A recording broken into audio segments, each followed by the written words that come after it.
So this is Discussion of Truth, Ian Trottier coming from Dallas, Texas, for God and Country is the event, and I have the very honorable Congressman from Texas, Louie Gohmert, next to me.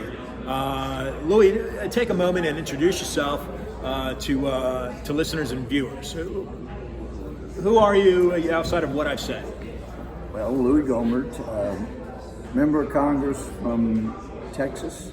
I represent the 1st District of Texas, which is in East Texas. And I consider myself the most blessed member of Congress because of the folks I get to represent.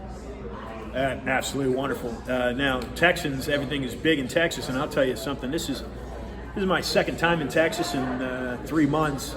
The first time I was there was in Houston, and these folks here these are brave folks. Yep. These are brave people, and let's not forget that Texas became part of the U.S. Union because they left the very corrupt Mexican Union. And Texas in itself has 1 star on their flag. Right. And that represents the fact that they claim for themselves to be a republic. It was indeed. They were their own sovereign nation for a while. And under the joint resolution that brought Texas in, it specifically provides that Texas, at any time, in its sole discretion, could divide up into as many as 4 additional states. In other words, have 5 states instead of 1 of Texas. But all these years, we have stuck together. But who knows, maybe if D.C. and others, the Democrats decide to bring in another state, maybe we need 10 senators from Texas. Love it. Love it. That's a little challenge out there for people that think we need more states. Louie, do you own a gun? I have not gotten into that publicly. I believe believe in the Second Amendment. Second Amendment is important. a right to individuals. And anyway, and actually, my wife gave me one as a wedding present. So anyway, but I started to. I was going through the process of trying to get a permit in D.C. And then when I got to the part, I'd been through one of the classes.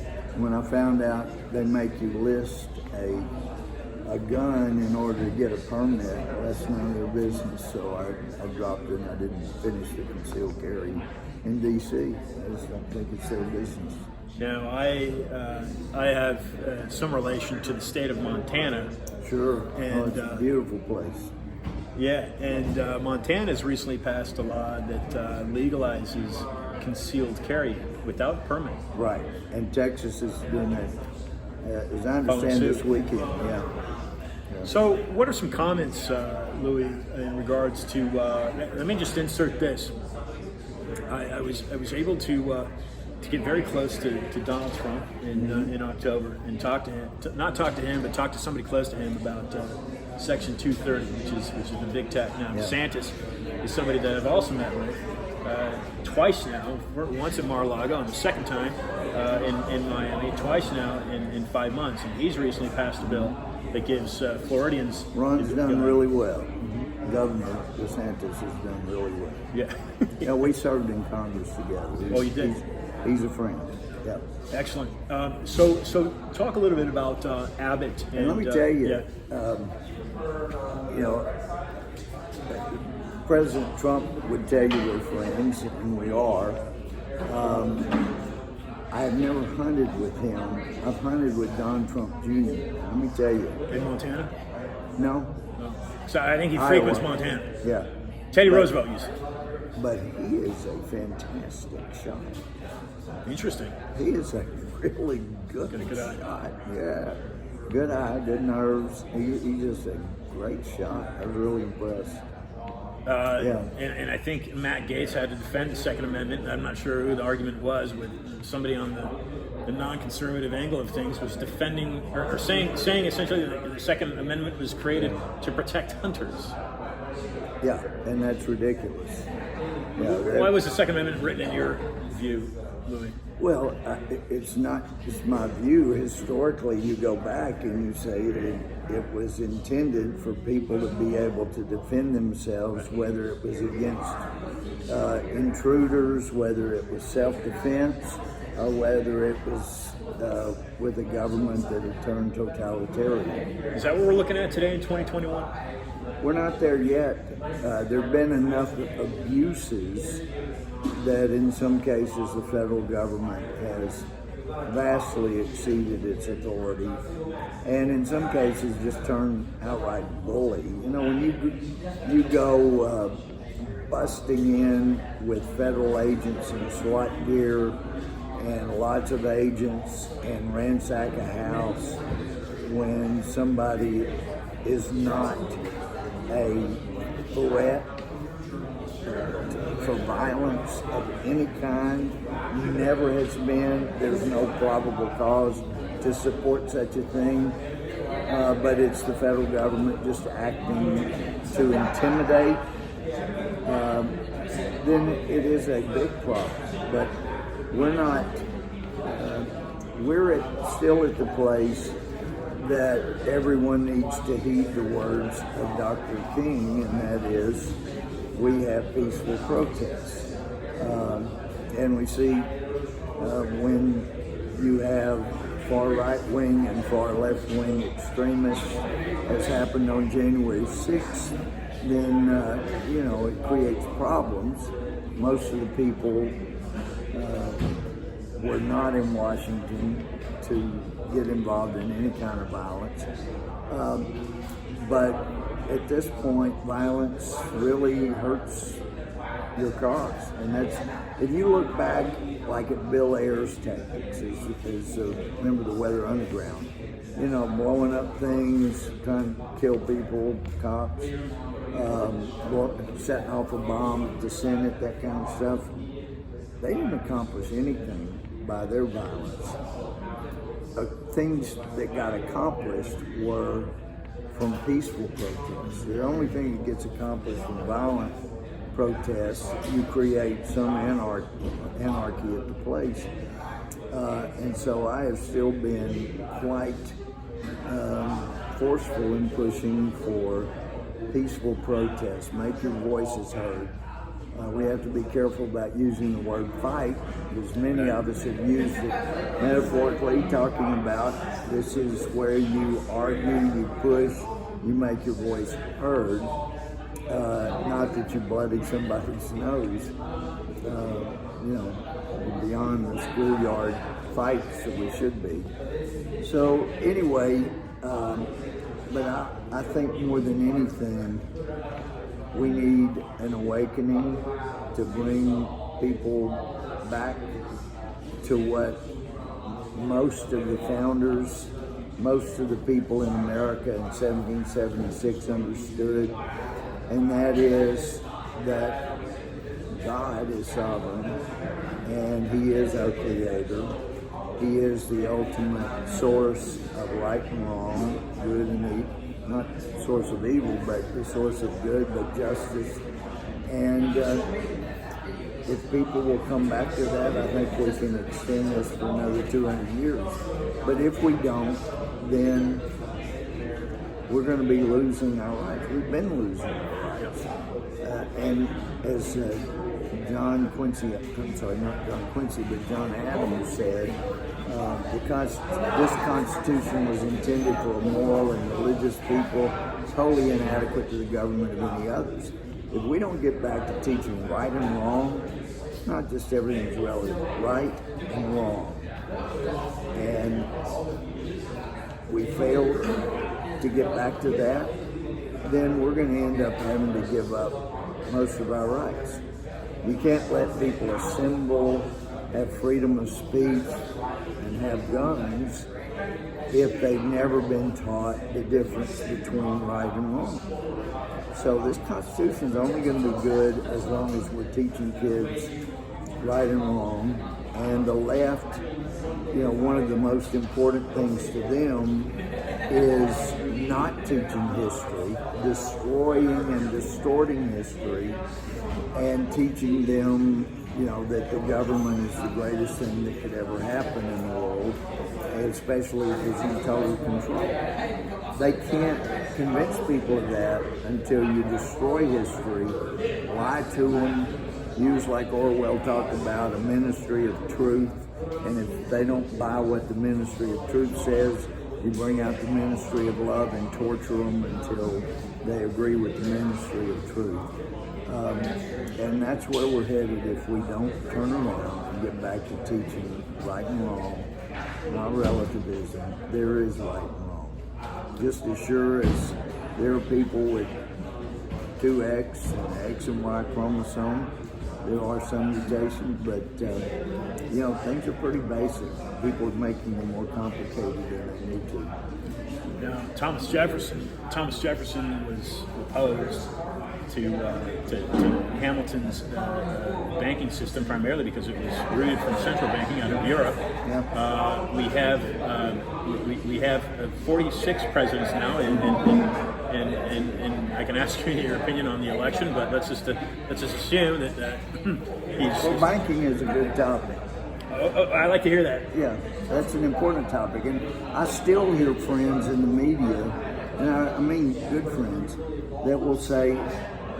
In fact, Rush Limbaugh said earlier this year that we're just printing so much money now. It's just, and I'd emailed Rush. He's amazing. He could read emails while he's talking and making brilliant points. I can't read emails and make brilliant points at all. But anyway, I emailed him that some years back, some of us were meeting with some of the people at the Fed and some other people, federal officials there, but one of them I said, how much more money are we printing now than we did, say, 15, 20 years ago? And he said, there's not much difference. And I said, but there's so much more money in the system. And he said, we couldn't possibly print all the money we are creating. They're not bothering to print it anymore. Yeah, I mean, we're printing new money every day, all the time, but... it's all digital. Yes. Just increase the amount of money digitally so you don't even have to print it. Now, we're still printing, but they're creating some money that's nothing but digits in a computer. Right. And that is a problem.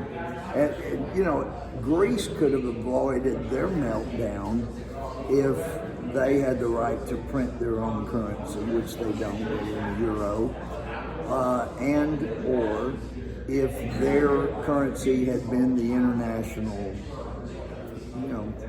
Standard, money. Yeah, the standard. But we can't keep this up. And I know you remember, I think it was 2011, when Obama was president, had been, and we were running $1 trillion deficits for 2 or 3 years in a row. Yeah. And Standard & Poor's said, you can't keep doing this without losing your A+ rating on your debt. And they ended up lowering our credit from A+ to A. Yeah, you do. I figured you did. If any of the other rating agencies had lowered us, then our interest rates on our U.S. debt would have started going up, where we would start having trouble making our interest payments, with all we're obligated to. So this is a really dangerous situation, and because our banking and money system is something you're deeply into, Biden has proposed, basically $8-9 trillion in 1 year, and we may bring in maybe $3.5 trillion. We got downgraded by S&P for $1 trillion, and this guy wants to run up $5-6 trillion in 1 year.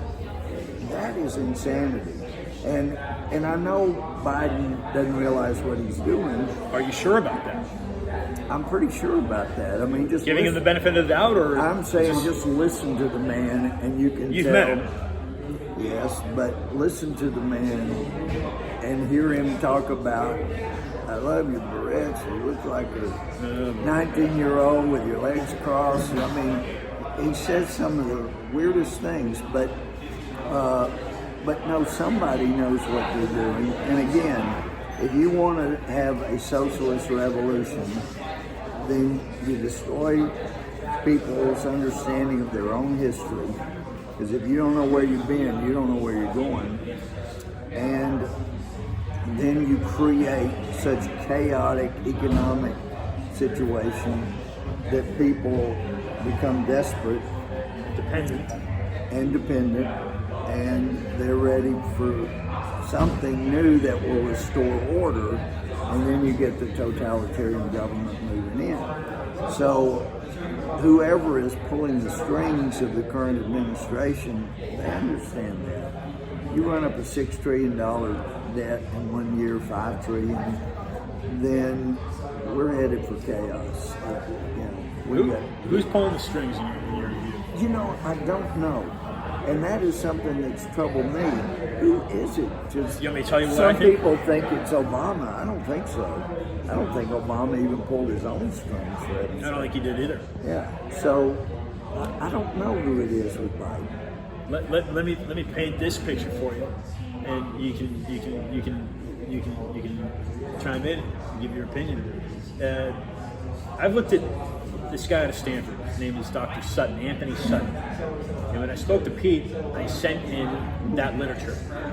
Okay, on Sutton. Sutton was censored by Stanford for talking about this. Now, what he was saying was that it kind of hinges. Now, we're just blocks from Dealey Plaza, where John had lost his life because of arguably entering the silver certificates into the currency. Which, right? So there's. Well, I think there was some legitimate, not legitimate, but there was some legitimacy to the belief that others felt betrayed, the mob, CIA, Cuba, and others. But and that's what I'd gotten out of congressional hearings. I wasn't there back in the late 70s, I think, when they had the hearings. But there were a lot of people that had motives. So it's really interesting, but I don't know. I'm not familiar with what you're talking about. Yeah, so 46 presidents.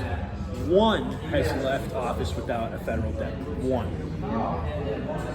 Andrew Jackson is the only president in 46 that left the office. In fact, he ran on the re-election platform to kill the banks. That's how dire the banking situation has been since the Constitution has been written, since before the Constitution has been written.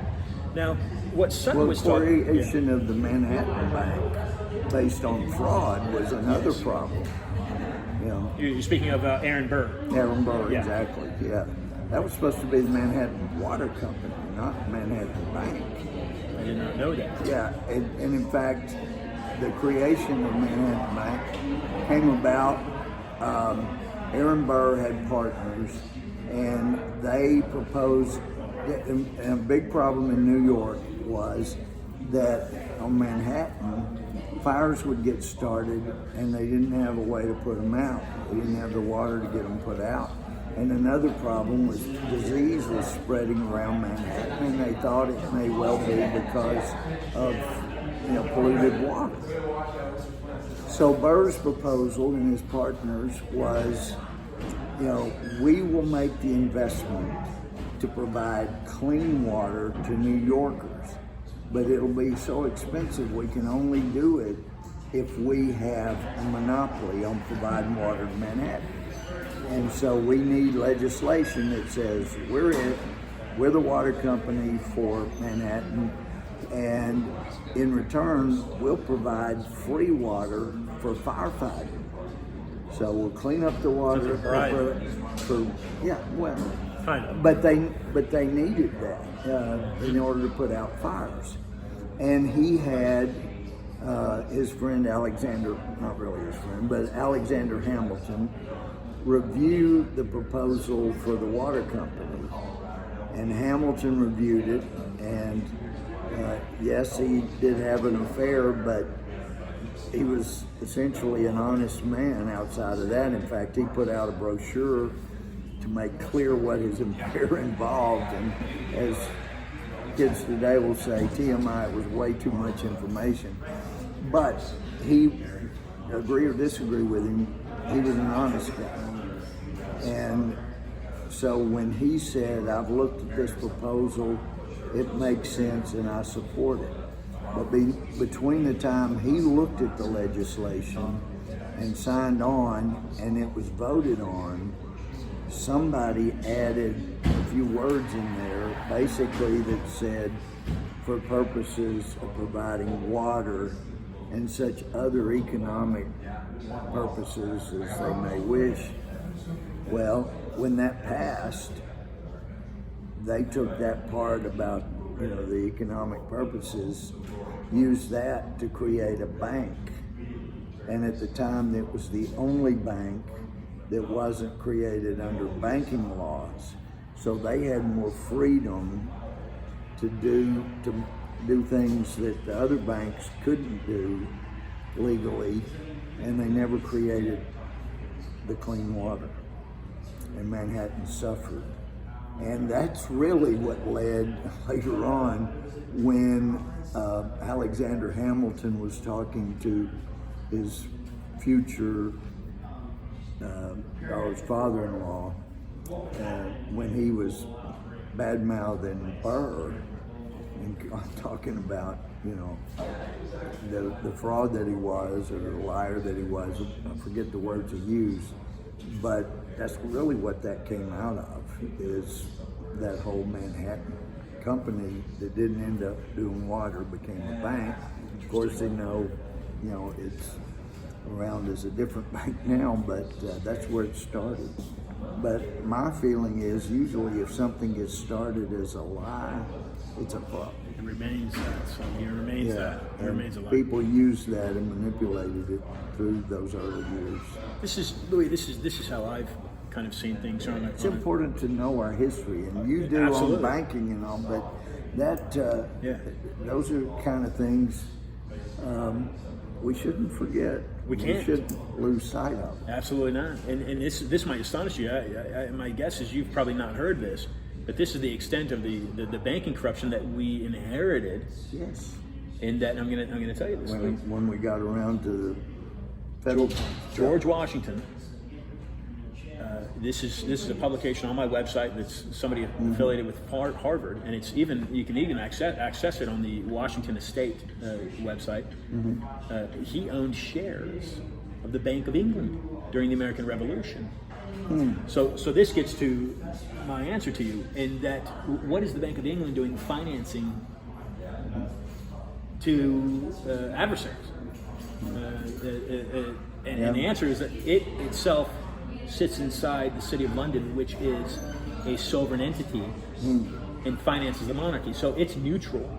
The City of London is neutral. It's not part of the UK. So if taking that, I step back and I say, okay, if there's a global kind of currency that's being played, Nixon abolishes the gold standard in 1971. There's no intrinsic value behind any of the currency in circulation today.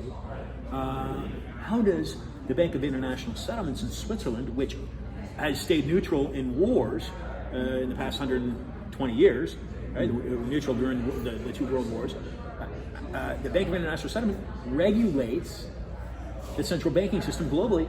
And what I was going to insert here, correct me if I'm wrong, but what I was going to insert here, Louis, is that in 1945 something happened that plays into really what became the attack on the American middle class, with our corporations. Now, it may have been happening before this, but the American corporations sending all of the jobs overseas to China, our clothing and that sort of thing. This is a direct attack on our middle class, because we're losing all those jobs, and we're building economically. We're building China up. By sending them all of that, iPhones and that sort of thing. Well, they took advantage of our desire for cheaper goods, and that, send that overseas. But it did, exactly as you're saying, undermine our middle class. But that was one of the beauties of President Trump. He was determined, and he was successful in showing, yes, Obama was wrong. We can bring these jobs back, have them right here in America, and we get a better product. We get better status of life. We have better economy, and everybody does better. Just like Mexico could be one of the best economies in the world if they didn't have the tens of billions of dollars flowing from America to the drug cartels. But since they do, then poor Mexican neighbors, you know, we're being the worst neighbor we could be by funding the drug cartel. Yeah. But we do it by not securing our border. So anyway, it's interesting when you look at cause and effect. What's happening with these open borders here? Is this what, Amnesty International? Why is the Biden administration so loose on this right now? That's more pure politics. Mm-hmm. They see people that come into the country illegally, with Republicans saying we need to enforce the law. The Democrats, the leadership at least, thinks, oh, well, then that means these will be people that will vote for us. Even if it's voting illegally, we're going to try to get them to vote so that they make us the permanent ruling class. Yeah.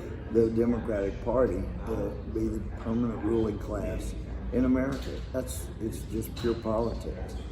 And those of us that know history know you can't sustain a republic when you're sweeping people in by the thousands, 178,000 last month, you know, that don't understand.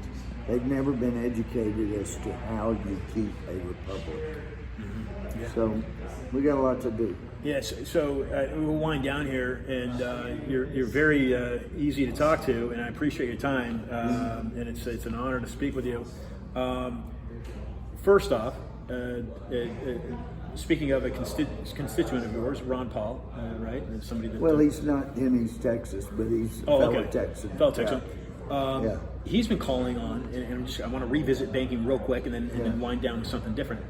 But he's been calling on an audit for the Federal Reserve to be audited. I've been totally supportive of that from the beginning. And what I was told was, we really can't afford to have an audit of the Fed because it might scare people. And that makes me want an audit all the more. If it's that bad, we better see it now and fix it before it can't be fixed. And are there others in Congress? Let's say there's a lot of us that have been pushed. Yes,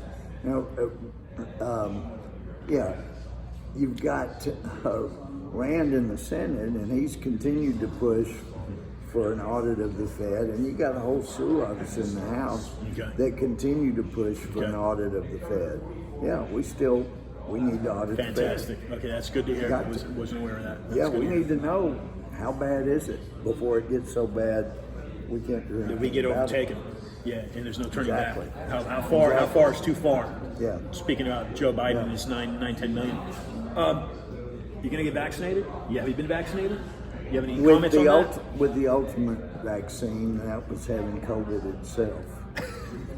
Yeah, so, they're saying if, you get vaccination that you're likely going to need, refreshers. Yeah, boosters. Updates, along the way. Like a software update. But, I'm not afraid of getting a vaccination. My wife got a vaccination, but she never had COVID. But until I find otherwise, I think I had the best vaccination I could have. In fact, I know I had the antibodies because I was tested more than once and had the antibodies, given plasma, and so I helped out more than one person by giving plasma. So anyway, I think I've got a good vaccine. So let's end on this point, Louie. Let's end on this point. America is at a crossroads. We certainly are divided. There's no way around it. We remain civil. We remain a union, but the politics are certainly taking a very opposite direction, in my view. And I try to stay neutral politically. I try to stay neutral politically, but once these cities started being burned and these statues started being taken down, that's where I said that's enough. I'm doing my show now, coming up on 5 years, but I started to take a stand. In your view, Congressman, what is the main issue in America that needs to be identified and tackled and changed in order to create more cohesion and come together and repair what is seemingly being, my view, dismantled before us? What do Americans need to do? Well, as a Christian, I feel like it's critically important we get back to the teachings of the Bible. I consider it like an owner's manual. And if we can do that, I mean, there is pure freedom in following the teachings of the Bible. And once you get away, and so you don't have to be a Christian, you don't have to be Jewish, you don't have to be anything, as long as we have this as a roadmap and what's right and what's wrong. But when we get to thinking we're smarter than what was disclosed through Scripture, then we get in trouble and fail every time. So I think you don't have to be a Christian to save America, but we do have to recognize the most recognized and most quoted book in all of congressional history, nowhere close anything else, not even close to the Bible. And once that is the building block and the foundation, then we can have all kinds of freedom. But anyway, you ask. So I received. Louie Gohmert, ladies and gentlemen. Thank you. It's great being with you. Thanks.